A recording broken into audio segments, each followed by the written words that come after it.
Hey everyone, welcome to Rapid Fire. I am your host, Wolvie, and I'm here today with Carl, who, as you can see from our matching t-shirts, is also part of the LoadedBolter family. Last episode I did with Jack, doing this one with Carl. Full disclosure, these are tests for me, as well as tests for us as a group, but we're still going to publish them because you'll find out some fun facts about us.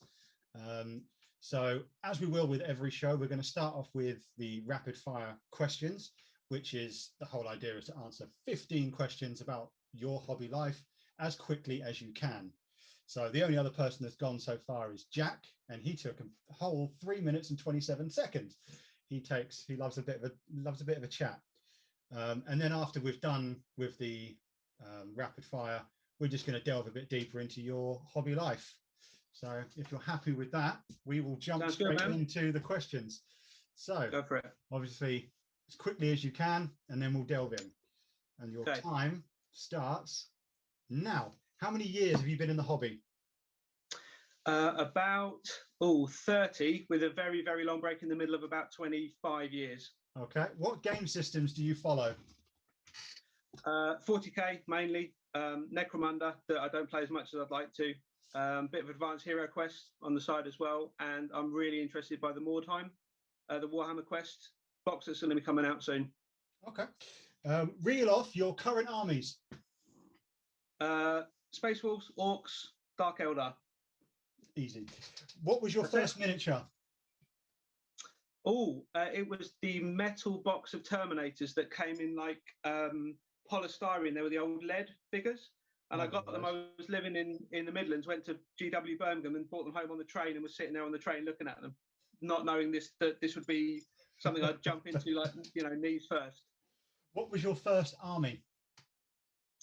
My first army was a custom chapter of Space Wolves, so a custom Space Marines, but they were kind of Space Wolves in all but names, Okay. What model or unit have you enjoyed painting the most? That's a really good one. I'm probably going to say Gazgul, actually.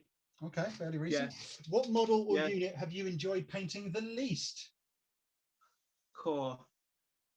Anything I've batch painted. I'm not a batch painting guy. I tend to be a one at a time kind of dude. So that's more on me than the models. Fair enough.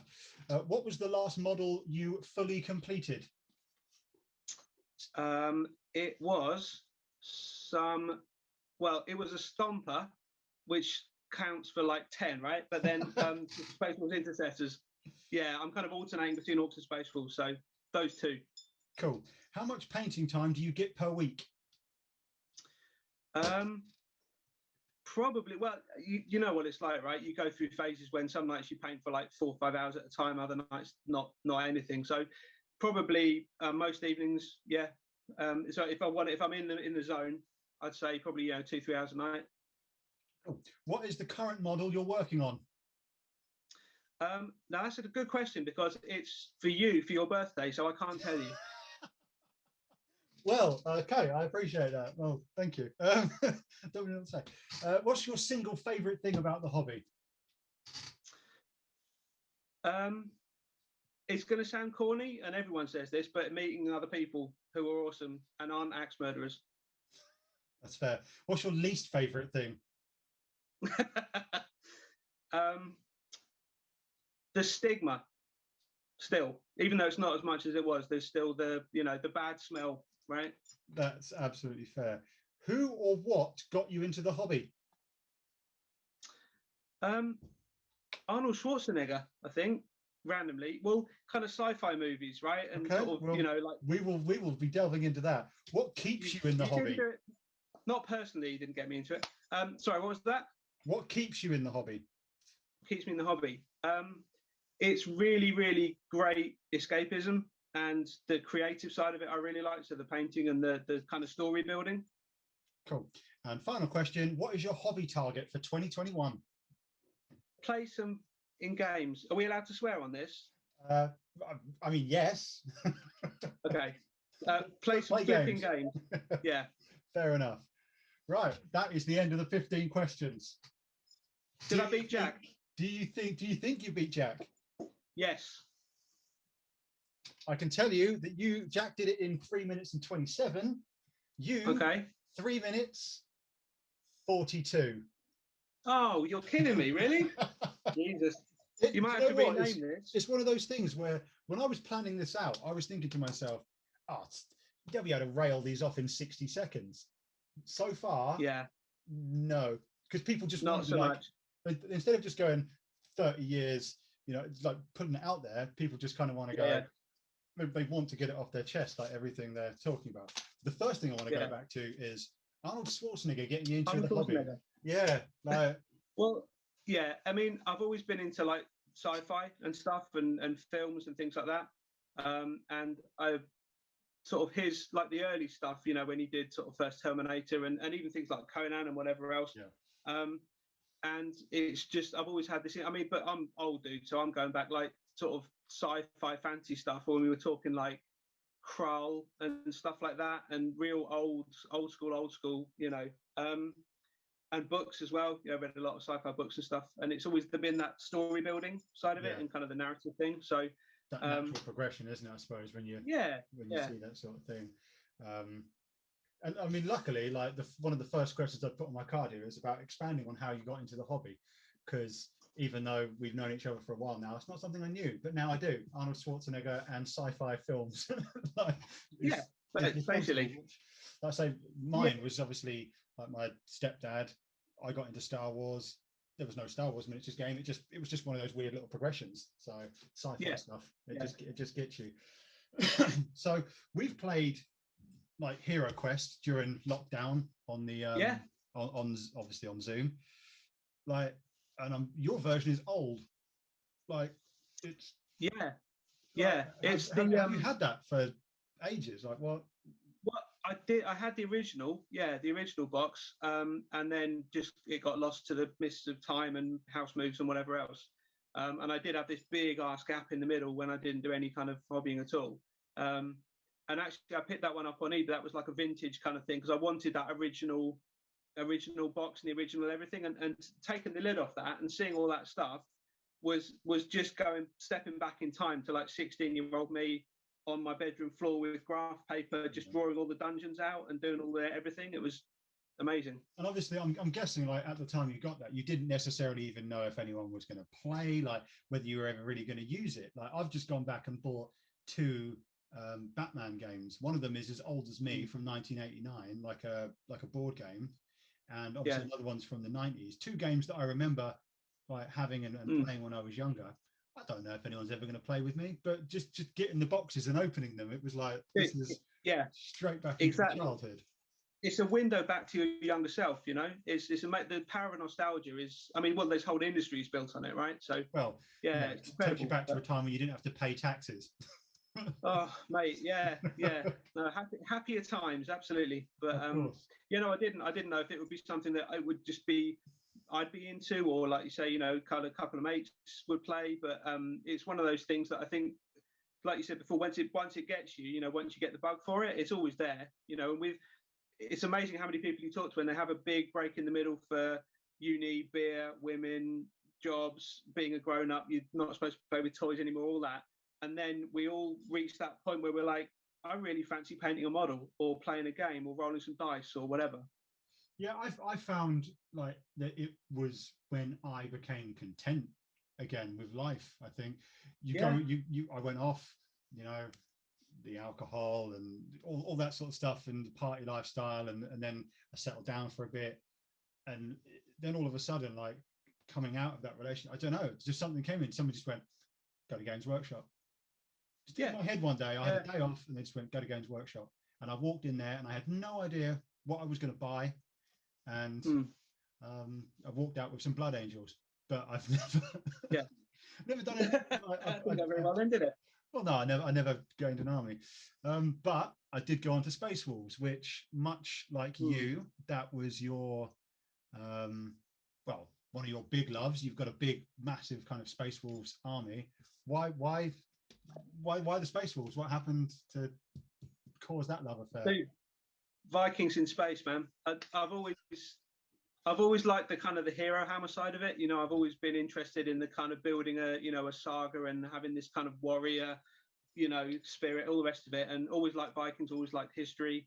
And I think I saw, I mean, even way back, I walked in to the first, you know, Games Workshop when I was like, I don't know, 14 or something, and there were the pelts and the fangs and the massive axes and all the rest of it, and I was just like, dude, I'm sold, that's it. You know, it wasn't a case of choosing from a few other things. It was, you see that one thing, and it's the kind of, you know, the metaphorical beam of light comes down and it says, you're going to collect these guys, and that was it. So yeah, heroes, Vikings, werewolves, you name it. All well, good. yeah. So the next question then, you've then since grown a huge Orcs army. I certainly have. What? Kind of by accident a bit. Yeah. Well, so why Orcs? Yeah. Because they're actually quite. I've heard the argument made that they're the most the most comic part of 40k, right? You know, they're the kind of the whatever the comedic effect of, you know, the Cockneys and the football hooligan and all the rest of it. But they're actually a really characterful army to collect, you know, and you can basically do whatever you want with them, you know, really flexible, and they are terrifying in the lore, and not so much in game, you know, but they should be terrifying, and they're really, you know, and they just love fighting, and they'll fight anyone at any point. And it just felt like a real, I mean, I'll be honest, there's a lot of it was, I don't want to paint grey blue power armor anymore and do edge highlighting and all that and make it very neat, because my style of painting is quite neat, you know, and sort of precise, I guess, as much as I can be. And Orcs seemed like a nice fit to just go completely the other way and just do really random, you know, spontaneous stuff. And I started them because I thought they were a melee army, but I've since found out that then they kind of are, but not really. They're more of a shooty army, even though they can't. I can tell you, I can verify your Orc army works however you want them to. So, but you know, I think in terms of like the Orc lore, I'd never really delved much into it until I was listening to the Lorehammer podcast, and they were talking about Orcs, specifically the Weird Boys, and I was like, for an army like you said that's supposed to be a bit comedic, they're a bit funny, cramping, gonna hurt people, and I found that really tragic. I was driving along, I was like, there's a side to these Orcs I didn't know. Like, these Weird Boys live a tragic, lonely, you don't want to be an Orc Weird Boy. No, there's a lot of that kind of real horrible stuff in Orc culture. You know, there's a lot of like, it's all about the biggest and the strongest, and everyone else just gets, you know, stepped on, like literally. You know, if you're small and weedy, then that's it, your life's over, kind of thing. You'll be ammo or target practice or food or a shield or something, and it's just you get bigger and stronger and you get to push more people around. So it's a real bullying culture, you know. But it's also just, I mean, the fact they've got guns that work because they think they will, and they just have this amazing like ability to be successful, and they're just walking mushrooms at the end of the day, like sentient mushrooms. Is what's not to like. And of course, we all know that Games Workshop are just trying to swerve us, and that Gork and Mork are the missing Primarchs. But that's another story. That's another story entirely. That's another interview. Yeah. So next one, obviously, you mentioned it earlier, and it's one of those things where, because my hobby aspiration for 2021 is to try more game modes. I've been so 40k focused for however long. You know, I've got the Harry Potter game now. I've got a starter set for Batman on its way. Necromancer is another thing that I've recently looked at, thinking, I wonder if that will be any good. Yeah, I've never played Necromancer. I've never seen it played. I really enjoy it. It's more again, because it kind of feeds into the storytelling side of it a bit more, because it's all about individuals. You know, it's a gang, and they all have their own sort of character and gear and everything else, and there's a lot more permanence to it. You know, things carry over from game to game and stuff.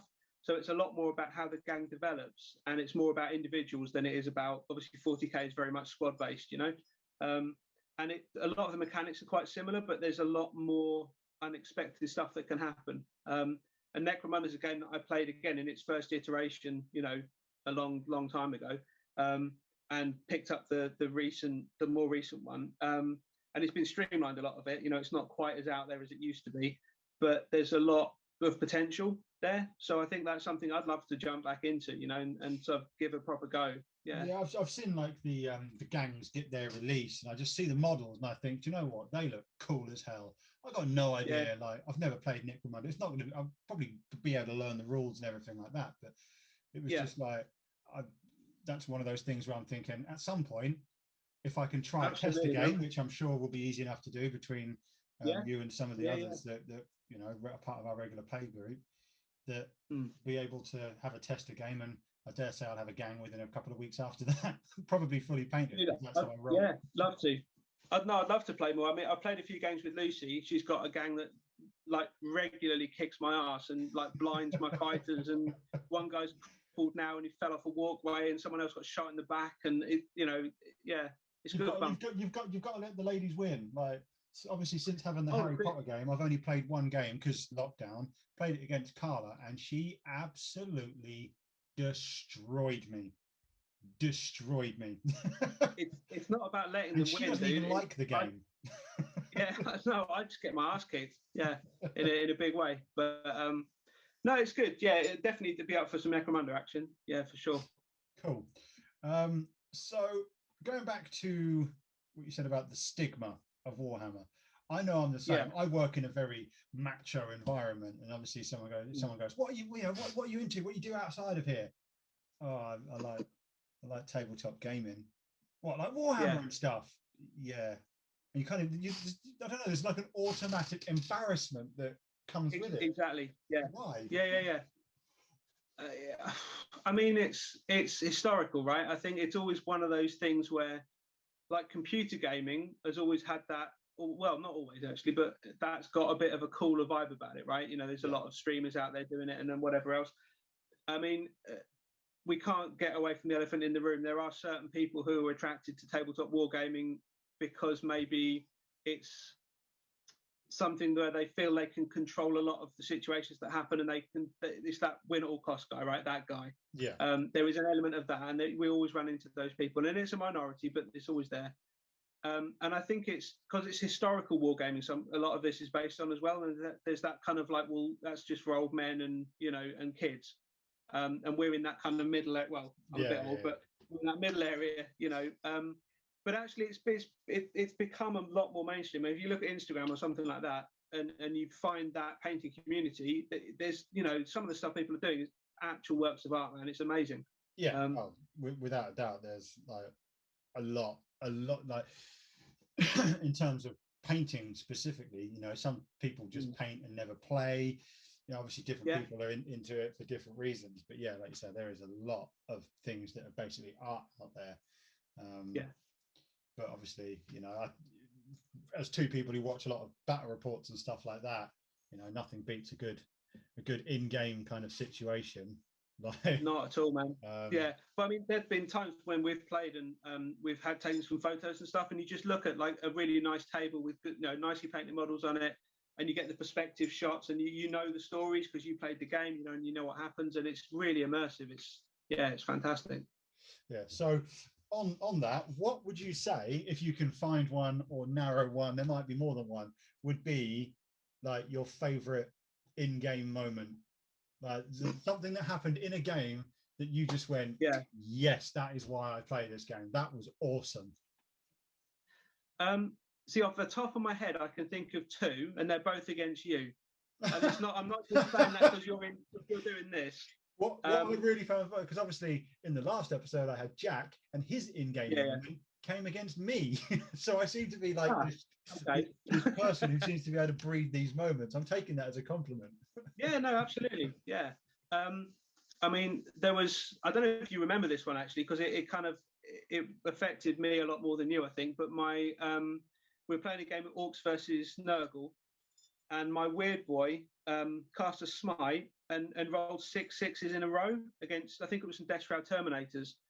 And he cast the power on a super smite, killed 2 of your Terminators, and then killed himself all in one go by rolling it was like 5 or 6 6s in a row. For some reason, I don't remember that, but that does sound pretty cool. To me, that's an amazing Orky moment, right? Because he's obviously it's all got too much for him, and it's just all the green light is exploding out of his head, and 2 of these tendrils of lightning just impale 2 of these Terminators, and then he just explodes into pieces. And the other orcs around probably just thought, oh, you know, there he goes again, sort of thing. We'll need a new weird boy. But that just felt really, really cool. And then unfortunately, it's the grot with the golden stick bomb and the Chaos Knight.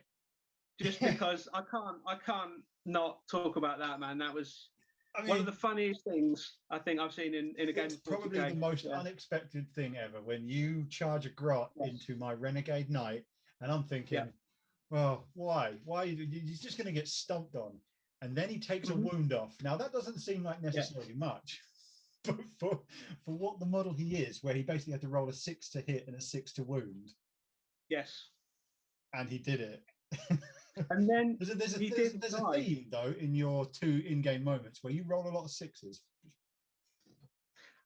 Yeah, there are. Yeah, some might say that my orcs have got a bit of a reputation for that, but you know, my argument is always you roll enough dice, you get some 6s. Do you know what I mean? That is fair. So, yeah, but so the grot has now got a little golden stick bomb which he carries with him everywhere. And although he didn't kill the knight, like it was very well earned, like because it was just such that was an unexpected game moment. I'm not going to lie. That was. And actually, cool. About 5 minutes after that, I think was the Dreadnought who had 3 shots, hit 3 times, wounded 3 times, and I rolled 3 6s for the damage and blew him up. I'm sure you remember that. Yeah, that one lives in the memory. Yeah, it's just sometimes sheer luck. And I've actually got a picture in my head of you sitting on my stairs with your head in your hands, just going, I don't know what to do, because it was one of those like it's a one in a. It'll never happen again. Do you know what I mean? It's a once in 1,000 games, right? Yeah, it is one of those, and obviously, like I think it's happened between us a few times. Like I built a list around Mortarion. This was at mine actually. Built a list around Mortarion, like got him well protected and everything like that, and thinking, right, he's not going to die turn 1. He can't die turn 1, and like through sheer luck, like you just had enough shots, like, and he was gone turn 1. And I remember you just looking at me going, sorry. It came down to the last. Yeah, it was an entire army's worth of shooting. My entire game plan was gone. Not that you should ever put a game plan on Mortarion, but I put him in a position where I didn't think he could get got, and he got. Yeah. I mean, from what I hear now, that's not going to happen because, you know, you could shoot at him for over multiple turns and he won't die because he's suddenly a monster. But I hope so. Yeah. But there's always that possibility, right? In a game of dice, there's always that I might roll 3 6s, or I might roll, you know, a 1 for my morale, or I might roll a 12-inch charge. It's always that little bit of hope. Yeah, exactly. So what type of miniature is the one that takes your interest? What makes you look at a miniature and go, I've got to buy that, I've got to have it, apart from obviously the ones that you have in your army? Yeah, that's a really good question. I think it's the rule of cool, essentially. You know, it's what appeals to us all to do what we do and to spend as many hours as we do painting the stuff we get. I mean, I guess for the Space Wolves, it would be that kind of, you know, heroic Viking savage kind of, you know, fur and teeth flying and axes and swords, everything, all that. And for the Orcs, it's just something that I look at and think that looks really orky, which is a really terrible answer, right? Because it's not actually specific, but it's just like the buggies, a really good example. The new buggies they came out with, they just all look fantastic because they're all so different, and yet they're all orky. They're all quite thematic. And then I mean, you got the centerpiece models. Yeah. So that's pretty cool. That's good question. And obviously because I suppose with both Space Wars, which are probably one of the most, in terms of like what you can do with a model, customizable. Orcs are ridiculously customizable because you can basically take anything from 40k and turn it into something. And I think that's, and you've got some quite cool things that you've managed to convert as well. What would you say is your favorite model that you've converted? Off the top of my head, it's probably the Castellan robots that I've turned into mech guns. They are cool. That's what I had in my head when I was asking the question. Okay. Yeah, I thought because like, Yeah. if I was picking from your army, I would pick those big mech guns because I just think, as annoying as they are to face, Yeah, everyone hates them. Everyone hates them. They just look cool. You just got orcs like all over them, and just like it just. That's what. Yeah, I mean, orcs nick anything that's not tied down, right? So especially Death Skulls, that's what they're all about. So I think an orc mech seeing a big stompy robot like that would just think, I want that, and then they'd figure out what to do with it afterwards. You know, they'd drag it back to the workshop and then strap guns to it, and you know, send it out with a load of grots on it and say, right, go and point that at something and see what happens. You know, and they'll just believe something happens, and it will. Yeah. So in the like the rapid fire section, I asked about what your aspirations are for 2021. So obviously taking play a game on, like just over my shoulder here, it says upcoming games, none, F COVID. Nice. So yeah. Obviously gameplay aside, what is there for you? Because obviously I know that you've basically got every orc there is. You've got every space wolf there is. What do you do next? Yeah. I'm kind of at that point as well, mate, to be honest. I don't really know because, like you say, I've got all of the kits that are there to be got, you know. There's not really any gaps either that I think. I don't look at my cabinets and think, oh, I need more of whatever, you know. I don't like spamming stuff. I've got 2 or 3 of things and that's it. You know, I don't want to go overboard on anything. I mean, you hear about like people with, you know, 12 or 15 mech guns, for example, or, you know, 15 thunder, whatever. It gets a bit leery. So I think at the moment I'm just painting what I want to paint, which is actually quite nice. There's not anything I have to paint for my army because I think it's like a gap that I need to fill. So as it stands, I mean, there's rumours of a new Orc Codex coming out soonish, which I'm kind of keeping an ear on, and whether that comes with new models or not. But it'll actually be nice to have a refresh for that, I think, because although I try and make it interesting to play against, there are definitely, you fall into that trap of, well, I'll have a war boss, I'll have mech guns, I'll have dreadnoughts, I'll have this and this and this. So it'd be nice to have a bit more flexibility with the list and still be competitive to a point, you know. Yeah. And I like with all the codex releases that seem to be happening lately, they sort of change like out of nowhere almost what the good unit is. So as a Death Guard player, all of our Terminators, the Death Shroud and the Blight Lord, have just become ridiculous, and now they're almost like they've been impossible to kind of get your hands on. And that's what people have been doing. So you never know what's going to come in for the Orcs, where you think that's awesome. I know you don't like to spam units. I've not got, I've got 6 Death Shroud and 2 squads of Blight Lord Terminators. That's it. I'm not the same as you. I don't really like to spam things, but you kind of think, oh, I've only got one of those, and actually they're pretty cool, so I might get another one or 2. And it does sort of refresh things up a bit. Or if like me, you like WYSIWYG, I'm going to get definitely, that, but I'm going to like get it with the good weapons that go on it. So definitely. And I don't. Part of my painting process is that I don't play anything unpainted. Because it forces me to paint it if I want to play it, and it stood me really well, actually, that kind of not letting myself to say, well, it's painted well enough. It has to be finished and based and everything before it hits the table, So I think that's where we're kind of very much the same. It kind of adds to the whole, when you take a picture or when you look at the battlefield and you can see fully painted. Okay, the bases might not match whatever you're playing on, but it's just that whole thing, like your whole army looks the same. There's a uniformity to it, even like if they're awful, like there's a weird uniformity to it. You like it just adds to the whole thing, rather than a grey or a one-coloured tide, which we all have to make, because some people just aren't as into painting as some of us. But I think I played one unpainted item against you, and I think we both agreed that was killing me just to have it on the table. I think that was just early days of Death Guard, and I needed it to fill 2,000 points. I think it was that. I think that's it. Yeah, but I mean, we're quite lucky in our group, really, that we've got people who paint, as their main motivator. People who play at quite a competitive level, people who play at a less competitive level. We've got a nice mix. It's a good mix, because obviously, if you're facing one person, you're going to up your game in terms of like the challenge level. Another person, you think, well, they're going to play kind of fluffy, same as me, so you take it a bit different. You can play to kind of your skill set with it. I think most people are hopefully going to have that sort of group. unless people are straight up competitive, or the opposite, straight up hate competitive and only want the narrative sort of thing. So well, yeah, and I think we've had conversations about that in the group, you know, and I know you've been part of them as well, and it's about setting the bar, you know, and agreeing both of you where that's going to be, you know, and as long as you're both on the same level and you know what you're walking into, then it's not a problem.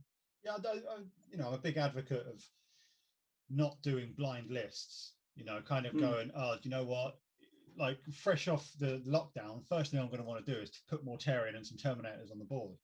But as long as the person I'm facing kind of says, yeah, that's cool, but you don't mind if I fight back, do you?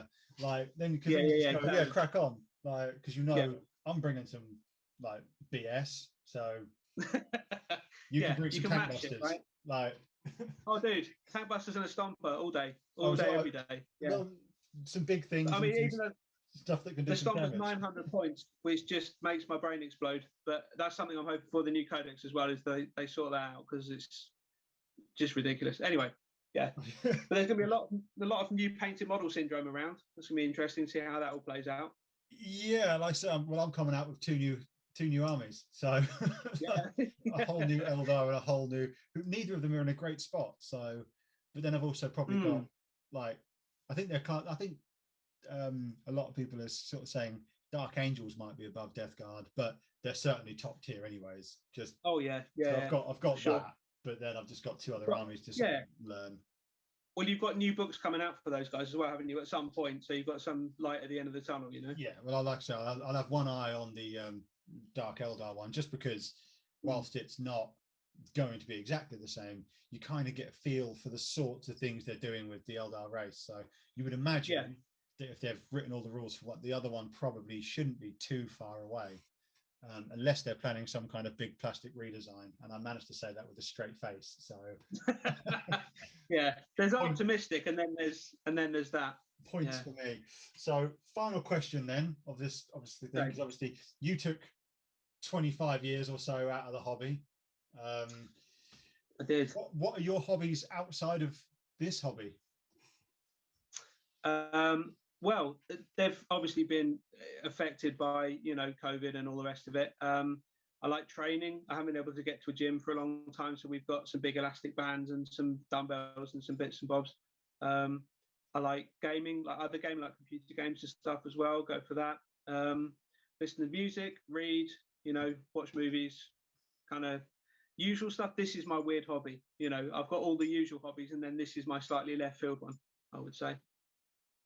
That's absolutely. I think we've all got, like I say, we've all got those other, you know, more mainstream, normal, acceptable hobbies, and then this is the red-headed stepchild that we kind of only tell select people about. You know, when somebody at a job interview turns around to you and says, "What are your hobbies?" You never lead with Warhammer. No, see, I've got a plan for that. I just say painting, and they assume it's like, you know, canvas painting, like painting some pictures. Sort of artist. Do you sell your work? No, but yeah, so you don't go into too much detail. Just say painting, man, and don't be too specific. I might have to use that in future. Well, we've run over the half an hour mark, so we'll leave it there. But thank you very much for being part of this and helping me to get more comfortable in front of the camera, and obviously try and get this little brand here off. Obviously, my pleasure. The whole point of us is we're building towards a podcast. I think that's going to be the big thing that we sort of produce. We're waiting on a podcast studio to be built for that. So whenever that's built, we'll get a podcast going. Cool. But until then, he's been Carl. I've been Wolvie, and I will catch you next time.